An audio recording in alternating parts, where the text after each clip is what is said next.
After the death of Socrates and the breakup of Greek culture that resulted from the Peloponnesian War, Socratic philosophy went into a decline and fragmented into several pieces. And the fragments of Socratic philosophy make up the body of Hellenistic philosophy. What I mean by Hellenistic philosophy is the subsequent developments of Greek philosophy, which take their cue from the Socratic approach to philosophy. Yet they don't have all the component parts of Socratic philosophy. They usually lack the wit. They almost always lack the poetry. Occasionally they absorb some of the ethical doctrines or epistemological doctrines, but the ones who come after Socrates never really live up to the Socratic ideal. The three main fragments that Socratic philosophy breaks into are called Stoicism, Epicureanism, and Skepticism. And these are the most important Hellenistic outgrowths from Socratic philosophy. And since Rome, the Roman Empire in particular, is the political entity which ultimately dominates the Mediterranean basin and absorbs and inherits the tradition of Greek philosophy, most of the Hellenistic branches of philosophy are developed in connection or with reference to, either politically or intellectually, with Roman culture. And the first of these developments is hedonism, or Epicureanism, named after a guy named Epicurus. And what Epicureanism says is that pleasure is the only good, and that the happy man is the one that has a great many pleasures, but no corresponding pains. And there is potentially a way of deriving that from Socratic philosophy. If you would take the idea of Socratic prudence, the man who drinks a little bit in order to get a certain degree of pleasure, but then not so much as he will cause himself a hangover or cause himself some corresponding pain, he's being prudently Socratic, picking and choosing his pleasures in such a way that he does not generate any corresponding pains. You can see possibly how people who were not entirely developed who were not entirely committed to the Socratic conception of the soul and of virtue might want to derive that sort of justification for the pursuit of pleasure from the Socratic dialogues. A second alternative, again a minor alternative, fragment of Socratic philosophy is called skepticism. Socrates, throughout most of the dialogues, I would emphasize the word most rather than all, says that he doesn't know anything. Part of the Socratic irony is this posture of acting as if he's really an ignorant man when in fact he is wise, in saying that he knows nothing and thus never trying to teach people by directly making declarative sentences. For the most part, Socrates teaches by question and answer. Socrates helps people to articulate and to realize what's already buried within their soul. When Socrates does that, when he's in that skeptical mode, he says, I myself know nothing, all I do is inquire into things. I'm the eternal inquirer. I'm the patron saint of rational inquiry. And it's possible to see, particularly within the context of the Roman Empire, how skepticism might develop from that Socratic stance of knowing nothing. Remember that the Roman Empire is a heterogeneous mix of peoples and cultures and religions and philosophical positions. And after being forced to encounter one cosmogonic myth after another, one theory of religion after another, one theory of morals after another, sophisticated Romans, sophisticated Hellenistic thinkers might well come to the conclusion that Lucian the skeptic did, which is that no one really knows the right path. No one even knows if there is a right path. The best we can do is say that the pretensions made by the various schools of philosophy are just that, pretensions. Skepticism, while it may be rather negative, is at least right. We can be certain about what we do not know. All right? And it's possible to see how someone, especially someone that was terribly frustrated with the attempt to obtain final, absolute knowledge, might resort to skepticism as a kind of easy way out, a way of avoiding the burden of Socratic inquiry. The third and most important development in Hellenistic philosophy is called Stoicism. And Stoicism is probably the greatest and most interesting achievement of the Hellenistic philosophers. And while it never achieves the poetic and intellectual grandeur of the Socratic synthesis, of the Platonic overarching system which makes statements about the entire human condition, Stoicism is, in fact, a noble philosophy, an excellent philosophy for silver men, for those spirited men in the Republic who are going to be our guardians. It's an excellent philosophy for military men. It's an excellent philosophy for people that are going to be practical politicians if they intend to be virtuous, if they intend to pursue the public good. And Stoicism is characterized By a rejection of pleasure as the standard of human happiness and human felicity, Stoicism takes the position that the wise man, the good man, the philosopher, is a man who lives in accordance with nature. He fears only abdicating his moral responsibility. He is not afraid of pain. He is not afraid of death. He is not afraid of poverty. He is not afraid of any of the vicissitudes of the human condition. He fears only that he should let himself down and that he should be less than a complete human being. According to the Stoics, and there are a number of Stoics, 2 or 3 or 4 or 5, that actually develop the doctrine, but all the doctrines are quite similar. The only matter of concern to a wise and philosophic individual is the things completely under your control. You can't control the movements of the sun and the planets. You can't control whether a leaky ship sinks or makes it to port. You can't control the weather. You can't control other people. You can't control the society around you. There's only one thing, and one thing only, that you are in control of, and that is you. Your will, your intentions, yourself. In other words, the wise man, the truly philosophical man, is the man who is entirely in control of his own soul, who takes utter and complete moral responsibility for his actions, and is indifferent to everything else, not because he doesn't care about other people, not because he doesn't care about the felicity of the entire human species, but because it's not under his control. There's no use wondering or worrying about what tomorrow will bring, since tomorrow isn't under your control. Do what's right today, and let tomorrow take care of itself. The Stoic philosopher is the man who has liberated himself from fear. He's not afraid of death. He's not afraid of pain. He's not afraid of other people's dismissal as a fool. The only thing he cares about is that he should meet his moral obligations. Ralph Waldo Emerson once said that greatness is the perception that virtue is enough, which is an elegant and beautiful line. And he might well have stolen that from one of the Stoics, because all of the Stoics basically believe that. Virtue, moral virtue, an organized soul which pursues rationally the ends which are good for all human beings, that's the Stoic conception of virtue. They finally understand their greatness consists in the fact that they perceive that virtue is enough. We do not need wealth. We do not need sexual gratification. We do not need life itself. If moral virtue tells us that we must die in the pursuit of some good end, the protection of our family, the protection of our home, the protection of the innocent, in the doing of right, nothing should be spared, not even our lives. The Stoic wise man is a man who has trained his soul, trained his mind, so that he is not afraid of apparent evils. He is only afraid of real evil. He is afraid of losing control of his soul. He is afraid of being a slave to lust, to desire, to emotion. The Stoic man is the honorable philosopher, the man who stands at his duty and is steadfast and serious-minded. In living according to nature, what the Stoic philosopher does is examine the nature of the human condition and the nature of the world around us. He discerns his position in nature. He discerns the kind of creature that he is. And he lives in such a way as not to disgrace himself, as not to be less than what he truly could be. He won't live the swinish life that we found with Aristophanes. He wants to be, if not a god, certainly not less than human. He won't be an animal either. He will live up to the fullest potentials that human being has to offer. Now, among the Roman Stoics, two are especially noteworthy. One is Epictetus, and one is Marcus Aurelius. And one of the wonderful ironies about the history of philosophy is that Epictetus was a slave and Marcus Aurelius was an emperor. And philosophy is the great equalizer.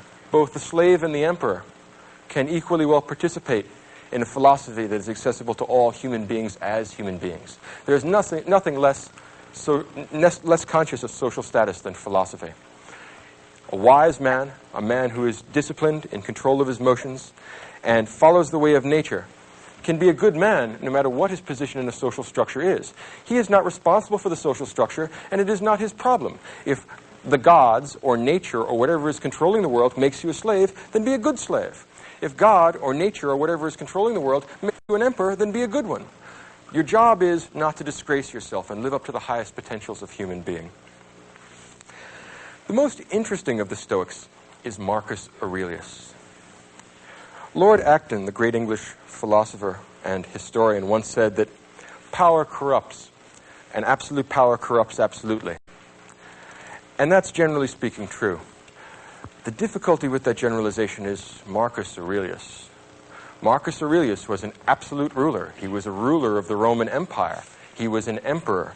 He had absolute power of life and death over everyone in the known world. I don't mean everyone in the world as we know it today, but everyone in the world as the Romans would have known it. They don't know about China or have a very attenuated conception of the Eskimos. For them, the world is the Mediterranean basin, and Rome owns it. And Marcus Aurelius owns Rome, essentially. His word is law. Now, for almost all the Roman emperors, they lived scandalous lives, and they disgraced themselves. They were much more concerned with indulging their sensual appetites, satisfying their passions, flying into rages. Marcus Aurelius is the standing exception to that, and the exception to Lord Acton's generalization. In his case, power didn't corrupt. Absolute power did not corrupt absolutely. Instead, absolute power allowed us to see what the man underneath the body is really like. It allowed us to find out what Marcus Aurelius' soul is like. Imagine a man for whom all the restraints of law and custom and political order are taken away. He can have whatever he wants. If a man under those circumstances behaves well, you know something about the soul underneath, because no external constraint is making him do what he is doing. And Marcus Aurelius is the one example of an absolute ruler who behaves himself in such a way as not to disgrace himself. It's an amazing temptation. Imagine what it's like. Stop and put yourself in that place for a second. Marcus Aurelius takes the throne in 161 AD and he dies in 180 AD. 19 years controlling the entire world. He can have all the money in the world. That's not an exaggeration. All the money in the world. If he wants it, he can just collect it all. He can have sex with anyone he wants, whenever he wants, under any circumstances. If he wants to get drunk, he can have wine brought in by the boatload, infinitely, forever. He can go on a drunk now and stay drunk for the next 19 years until he dies. Imagine anything that the bronze, desiring, emotional, irrational parts of your souls want. And now imagine that you can have it. Now, under those circumstances, imagine that you are forced to bear with this human condition for 19 long years. Now ask yourself, and you didn't give a show of hands, but stop and think about it for a minute. How many of you would fail to disgrace yourselves? To tell you the truth, I don't think that I could meet the challenge. If you're honest about it and you stop and think about what kind of a man it takes to bear up under those circumstances, I think you'll have to admit, or at least I'll have to admit, that he's a better man than I am. And that in this respect, over the centuries, Marcus Aurelius serves as a standing reproach to our self-indulgence, a standing reproach to the idea that we are unable to deal with the circumstances of human life. If you can deal with temptation at that level, I cannot imagine what is outside the human potential. And for the Stoics, we must remember that any virtue which is accessible to any human being is in principle accessible to all of us. We all have a rational nature which allows us to control our feelings, control our behavior, control our connection to other people. Compared to Marcus Aurelius, we have tiny little temptations. We're tempted to steal a little thing. We're tempted to cheat on our income taxes. We're tempted to cheat on our spouses. Marcus Aurelius has that sort of temptation magnified 1,000-fold. And he consistently does good stuff.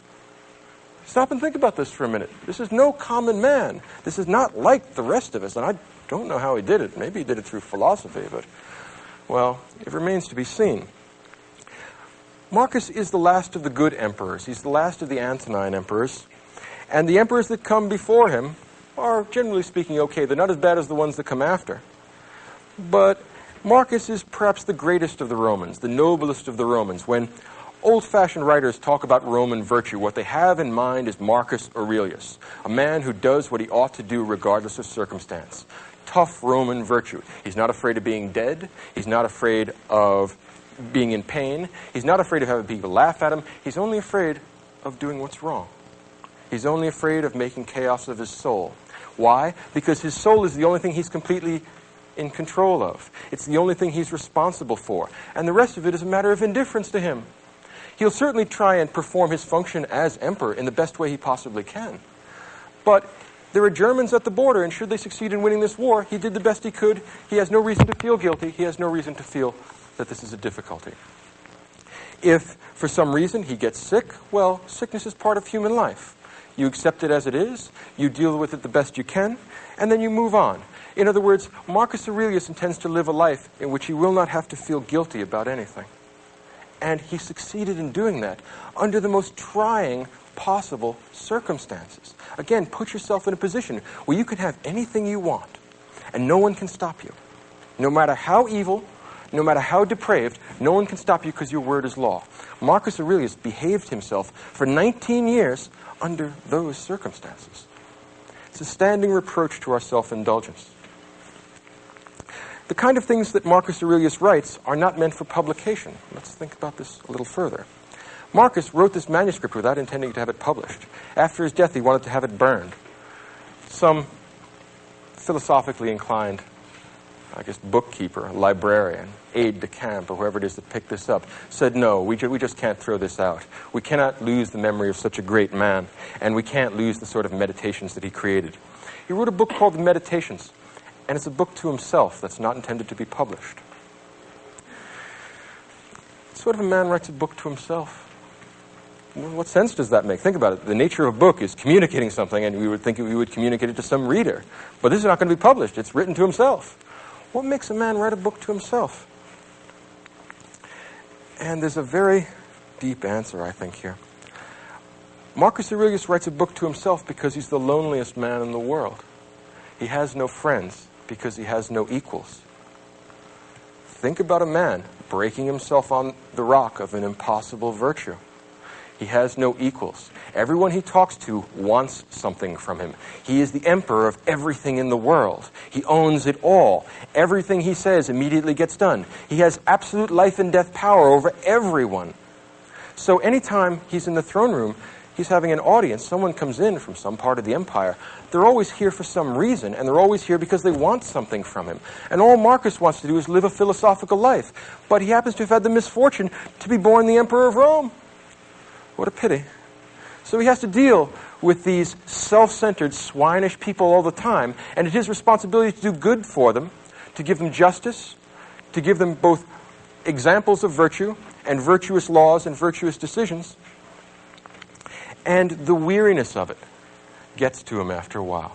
The book that he's written, The Meditations, is shot through with a kind of philosophical melancholy that is extremely moving, despite the stoic content of what he's saying. In other words, oddly enough, there are very few books in the world which generate more pathos, which create more of a sense of pity for a person reading this than this book. He's writing a book to himself because he has no one else to talk to. And what kind of things does he write in the book? Moral maxims. I mean, he has 2 or 3 ideas. It's about 100-odd pages, but he says essentially the same thing again and again and again. Why? He has nobody to talk to, so that limits the scope of his conversations. And he's constantly trying to remind himself that, look, although the people you're dealing with are corrupt, evil, and depraved, it's your job not to get angry with them, but to try and teach them and morally improve them. If you can't morally improve them, at least put up with them, because the gods have created us social animals, and it is part of the mark, or it is the mark of a philosophical man, that he should return benefits for harm, because those that would harm other people do not live the philosophical life. Those that don't want the ultimate good for themselves and for society do so because they don't know any better. Marcus has not only political power, but wisdom, and in that respect, he's the only example in the Western tradition of any ruler who even remotely approximates Plato's philosopher king. And he has some of the qualities that Plato thought the philosopher king would have. He is totally disdainful of wealth. Why? He owns everything. What would it be like to own everything from England to Egypt? Well, the idea of accumulating more stuff becomes less and less interesting if you stop and think about it. And if you can have sex with, say, 1 million people, the million at first has very limited attraction. And at that point, he stops to think, and he says, I will do my best to constantly do what I ought to do. And there is a sort of whistling in the graveyard tone to this book. He is, in some respects, an enormously lonely man, and in some respects, an enormously sad man. There's a melancholy in this that's terrifically moving. And yet, we ought not to pity Marcus Aurelius, because if he looked at our lives, he would pity us. Pathetic creatures that we are, we don't even meet his standard of virtue, and we're pitying him. Think about the irony of that. He said, well, I'd pity you back if I didn't think that was disrespectful. Think about what it takes to be something like Marcus Aurelius. We shall not see his like again. In the book itself, he has all kinds of intriguing and caustic, if you will, moral maxims. He says things like this: "Soon you will have forgotten all things, and soon all things will have forgotten you." In other words, don't get overwrought. You're angry with this guy just because he didn't do what he was supposed to do? Ask yourself how many of the people that are working for you are doing what they're supposed to do. Soon, you'll have forgotten all this because you'll be dead. And soon, all the people who know you, they're going to be dead too, and they'll have forgotten you. And so what's the point of being mean to people? Now imagine the kind of philosophical self-restraint we're talking about here. This is a guy who can chop everyone's head off if he gets sufficiently angry, so he never does. Remarkable, remarkable.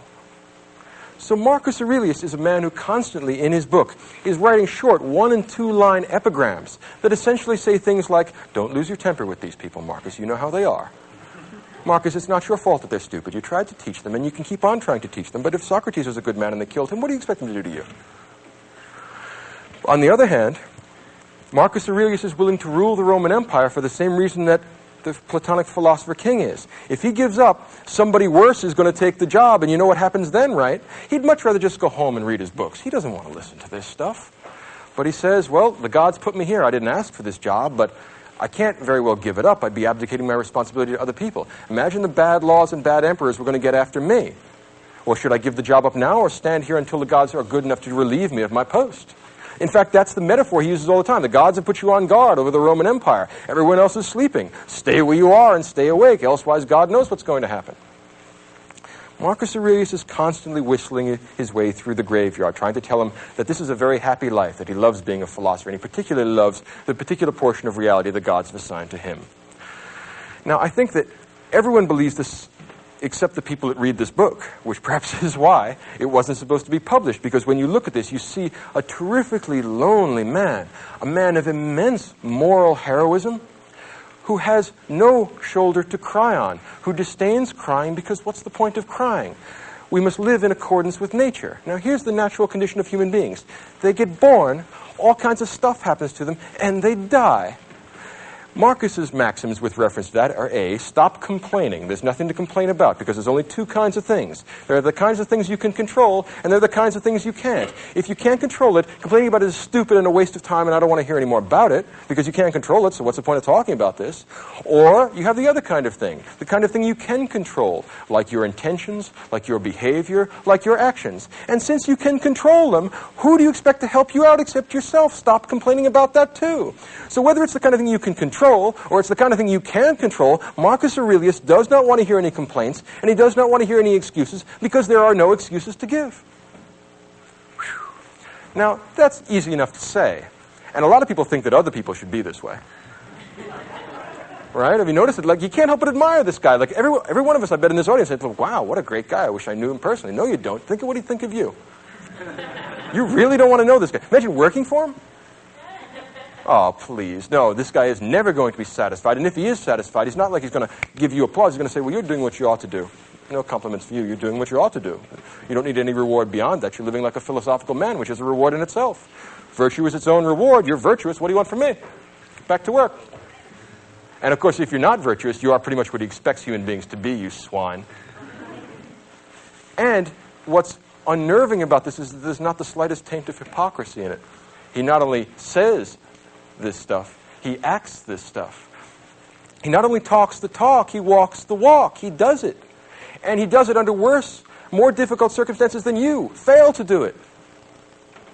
And yet he still likes us. In other words, he still go out of his way to help us out. If he were the judge in a court of law, he would still give us justice, even though we have done nothing to deserve it. As a matter of fact, what is it what's the line from Hamlet? If we gave every man his deserts, who would escape a whipping? Marcus Aurelius would. That's part of the problem with Marcus Aurelius. There's nothing quite like this guy in the whole history of the world. Marcus Aurelius says things in his book like, human beings are social animals. Either teach them or put up with them. The kind of thing that a man has to remind himself of, I imagine. Or Marcus says in another passage, are you weary of enduring the bad men of the world? The gods aren't, and they made them. Are you really weary of enduring the bad men of the world, especially given that you're one of them? Dreadful, powerful, caustic, ruthless analysis of himself and others. He pulls no punches. He is an honest man, and how many honest politicians are there in the world? I mean, it's been some time since we had one leave us literary remains, and here we certainly do have one. The Stoics put together an important and I think worthwhile idea, particularly in this day of international politics, and that's the idea of a cosmopolitan political philosophy. There's few people as cosmopolitan, as lacking in provincial qualities as Marcus Aurelius. The Stoic wise man has made his life consistent with nature, and nature is universal and everywhere. It exists in every place, in every time. So the Stoic man is never any place but home. His polis is the cosmos. That is what makes him cosmopolitan. In ancient Greek political theory, you were a citizen of one political polis, of one particular polis, one particular city-state. You were an Athenian or you were a Spartan. The Stoic wise man is cosmopolitan. Wherever he is, he lives in accordance with nature. Whatever he does what he knows to be right. What difference does it make whether he's in a jail cell or in a palace? As Marcus Aurelius put it in a beautiful epigram in the book, even in a palace it is possible to live well. No excuses. Don't tell me that it's because of temptation. That won't go over. No excuses go with Marcus. The idea of a cosmopolitan political philosophy is one of the great achievements of Roman Stoicism. And if you stop and think about it, it's an excellent and a necessary idea when you're running something as big and heterogeneous as the Roman Empire. This tremendously complicated mix of religions and cultures and peoples and all kinds of heterogeneous ideas means that this is going to be a big patchwork, a big quilt. It's not going to be one culturally unified area. But Marcus would be just as happy being a slave as he is being an emperor. He would just as be happy being a Gaul or an Egyptian as a Roman.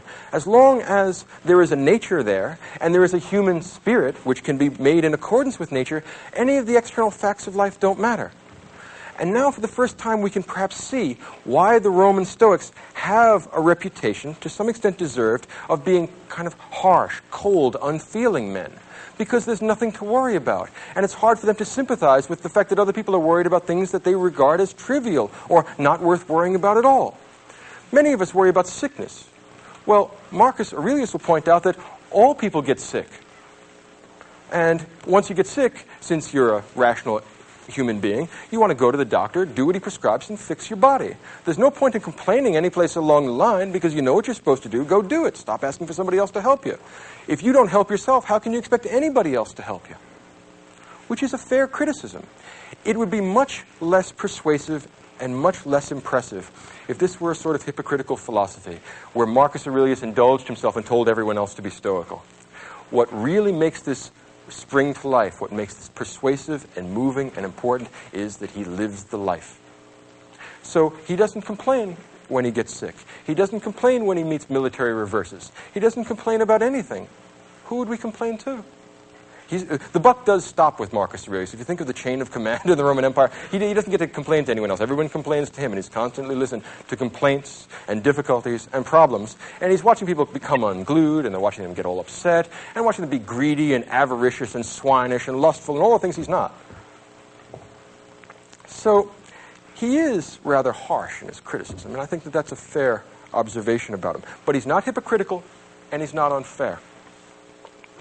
And that's one of the cosmopolitan, universal elements in this political philosophy and in this moral philosophy. Because the moral and political philosophy from Aurelius are going to be connected. In the same way that in Plato's Republic, politics was ethics writ large, and what was good for the individual soul, the gold, silver, and bronze, that ordering of the soul between reason, spirit, and desire. What's good for the soul is the same thing that's good for the city. To have rational people running the government, like Marcus Aurelius, doing their best to follow the philosophical life. You'll want bravery and fortitude and courage among your soldiers, the silver virtues. And among the rest of the people, you expect the bronze virtues. They want to eat and drink and make merry. It would be nice if we could make philosophers of all of them, but if we can't, well, the best thing we can do is to take care of them and prevent misfortunes from befalling them. In some respects, to try and save them from themselves. Now, Marcus Aurelius is the only example of this in Roman culture. There's not a great deal of things that we can compare him to. If we had to say that there was someone to compare him to, it would be Epictetus, the slave. And Epictetus and Marcus Aurelius could meet at a level of equality, even though the social distinctions between them are enormous and grave. The reason why they would meet at a level of equality because they could share mutual respect, because they both understand that to have an orderly soul is the key thing in human life. And that's what makes life worth living. And whether you happen to be a slave or an emperor doesn't make any difference. Whether you happen to be sick or healthy doesn't make any difference. Whether you happen to be just born and have 100 years ahead of you, or whether you're on your deathbed doesn't make any difference. Marcus says, with regard to death, because many people are afraid of death, and he has no understanding. He doesn't really understand what everybody else's problem is. He says, look, everyone dies, so you're going to die. So what's the point of complaining about it? I can understand trying to avoid it. I mean, health is a good thing, but when you're going to die, you're going to die. Don't give in to fear. Don't give in to irrational musings. Don't let your imagination run wild. Control your feelings. Control your emotions. Control that part of you which is you. The meat, your body, not so important.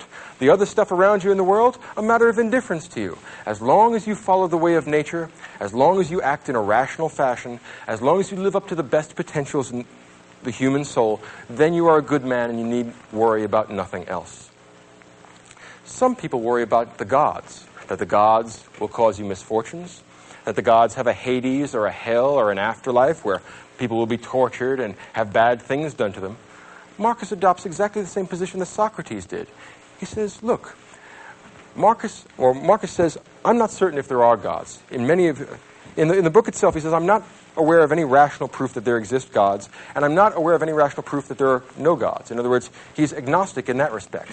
But he takes a position rather like that of Blaise Pascal, and he says, let's think about what the implications are if God exists, and let's think about what the implications are if he doesn't exist, and let's see if we can find one way of acting that'll satisfy both contingencies. Logical guy. And he says, well, if the gods don't exist and the world is just atoms and the void, if you think back to Professor Staloff's lecture about early primitive physical theories, well, we have atoms and the void, homogeneous stuff called matter, and then the space that it moves around in. Well, if there are no gods and there is no moral order to the world and we're just atoms in the void, well, then what difference does it make what happens to you or anybody else? So you come into being, you go out of being. So what? You get healthy, you get sick. So what? There's nothing to get excited about because, well, it's just atoms in the void. Don't be afraid of it. It is what it is. There's nothing to be afraid of. You could say that Roman Stoicism is a way of telling people there's nothing to be afraid of. Nothing can happen to you in nature that is not a part of nature. And nature contains nothing fearful for the rational soul. Now let's take the other half of the Pascalian alternative. Let's consider the proposition that there are gods or a god. Doesn't matter whether it's monotheistic or polytheistic. If there are gods, then they must be rather like the gods of Socrates. They are all good. They are all wise. They are all completely moral and completely virtuous and completely knowing and completely excellent. Would creatures like this do anything bad to you? Well, maybe they would. Maybe if you've been doing bad stuff, maybe there is something actually in store for you later on. There may well be a Hades. Gods like that may want to create moral order in the world and dish out to the bad people of the world just what they have coming to them. But suppose, hypothetically, you lived according to reason and according to nature and according to the universal law of the Logos. Would the gods hurt a man like that, or would a man like that be a friend of the gods? And if a man like that would be dealt with fairly by the gods, justly by the gods, and well by the gods will do you no harm. So there are two possibilities. Either the world is atoms in the void. The world is just stuff, in which case there's nothing to be afraid of because you're just part of that stuff and you might as well go along with the flow. Relax. Enjoy the ride. Nothing to be scared of. Nothing to get excited about. On the other hand, and this I suspect deep down in Marcus is what he really believes. I mean, when you just read between the lines and find out what the man himself is like, he does basically believe in the gods, even though he doesn't know. If he had to place a wager either way, same way as Pascal, but perhaps not for the same reasons, he would say, yes, I believe in the gods. And if the gods exist, then they create moral order, and they are perfectly moral themselves, and they are perfectly just and good and righteous themselves, and they will do you no harm. So if there is an afterlife, and you behave well, the gods will do you no harm, because you deserve no harm done to you. If there is an afterlife, and you behave badly, you have no one to blame but yourself. In every case, the only thing that a man is in control of is the individual ego, himself. the cogito, what Descartes will later on call the cogito, the self. If you are in control of that, if you have an orderly soul, then you have a divine soul, a good soul, and your life is worth living. The gods will not penalize you for that. So, what's there to worry about? Don't worry, be happy. Either the world is atoms in the void, nothing to worry about. If the gods are there, well then the gods certainly aren't going to hurt you. Either way, don't worry, be happy. Do what you know you ought to do. Meet your moral obligations.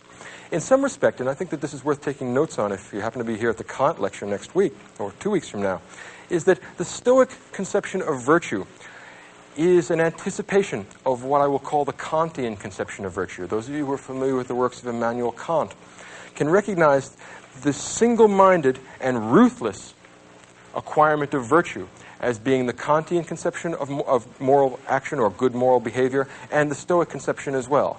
Both Kant and Marcus Aurelius have achieved the greatness that comes from being aware that virtue is sufficient in itself.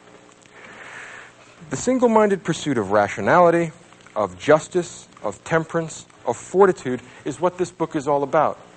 And in some respects, I feel a little bit like a voyeur in opening up a manuscript that Marcus never meant to publish, and doubtless he would be nothing except embarrassed if he knew that people were reading this book, because he wouldn't want to show that crack in the Stoic face, right? He doesn't want to give people the idea that he ever worries or ever gets upset at all. In other words, doubtless, if he's in heaven, he regrets every line he ever wrote. Not because he doesn't think it might benefit us, but because it shows the sort of weakness not entirely consistent with Stoic virtue. Perhaps there are other Stoics who suffered more pain, who had greater difficulties, and never wrote a line. In Marcus Aurelius' view, those men would be greater than he.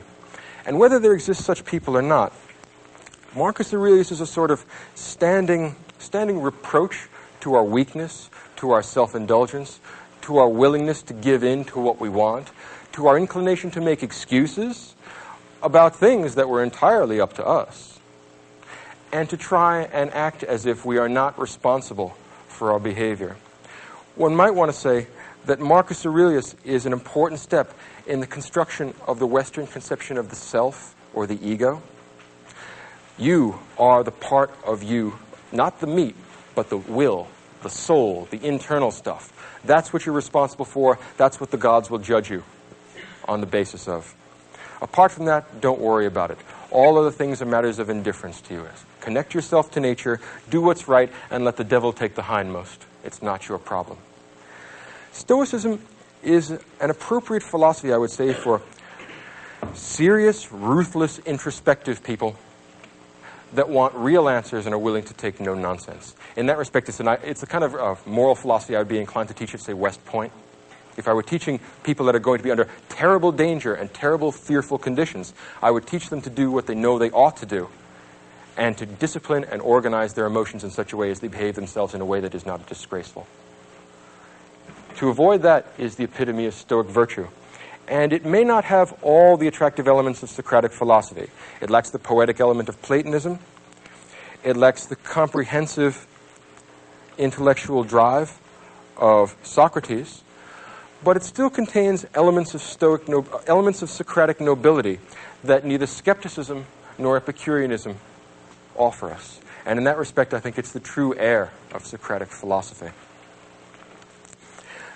The key idea behind Marcus Aurelius, something like this, that it's just the human condition for us to have troubles and worries and anxieties and problems. Don't torture yourself by worrying about things that aren't in your control. Leave that in the hands of God. Leave that in the hands of nature. Do your best to control the things that you do have control over: yourself, your behavior, your intentions, and your actions. If you do that, you will live a blessed and happy and virtuous and wise life. You will be a real human being. If you fail to do that, gradually the inclination towards debauchery, evil, vice, sin, to put it in theological terms, will become greater and greater, and unless you arrest this slide towards self-indulgence, you will harm yourself and you will harm the people around you. No rational being wishes to harm themselves. No rational being wishes to harm the people around them. Because of that, if we were to be rational, it is the same thing as making us good, and that is the same thing as making us free. Not free in the sense of political freedom, being a slave or a free man, but free in the sense of being autonomous, making our own decisions, making laws for ourselves. Free in the sense of no longer being the slave of our passions, being pushed about by our feelings, being a toy that gets messed with by arbitrary things that are really beneath the human condition, that are mere emotion. If we want to be fully human, we must be fully free, and that means fully rational, and that means fully good. Accept no substitutes, is what Marcus Aurelius says. He did that himself, and he hopes that other people will do it.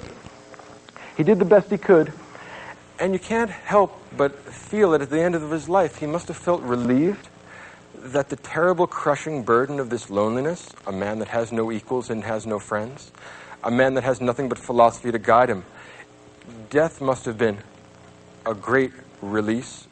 It's like getting the evening off after you've put in your turn guarding the camp.